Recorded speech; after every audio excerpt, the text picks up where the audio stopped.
ખાસ કરીને બેન આપણે જોઈએ તો આ નાલું રહ્યું ને એ એસ્ટોન ચોકના ટ્રાફિકને ડાયવર્ટ કરવા માટે આ નાલાની વ્યવસ્થા કરી છે કે ચોમાસામાં જે આપણે અત્યારે એ નાલામાં જે ટ્રાફિક થાય છે અને લોકોને જે હેરાન પરેશાન થાય છે કે એ નાલું આપણે પાસ નથી કરી શકતા, એના માટે અહીંયા સ્ટ્રોંગ રૂમ અને મોટરસાઇકલની વ્યવસ્થા માટે ટેન્ડર 4 કરોડની ઉપરનું થયેલું હતું. પણ આ લોકોની ભૂલ કે ભ્રષ્ટાચાર, આવા તજજ્ઞ એન્જિનિયરો આપણા કોર્પોરેશનના હોય અને આવી ભૂલ કરતા હોય કે જે સ્ટ્રોંગ રૂમ નથી બનાવ્યો અને મોટર પણ પાણીના નિકાલ માટે નથી અને કોઈ એવો સ્ટ્રોંગ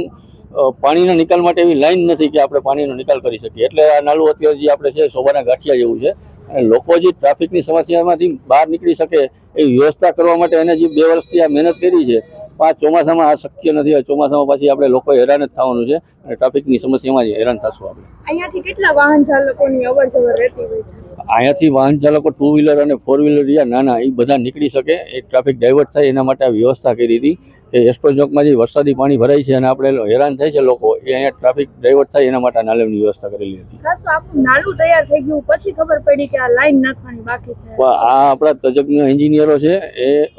ખરેખર દેવું એને બુદ્ધિનું દેવું કહેવાય, કારણ કે આ જે વ્યવસ્થા છે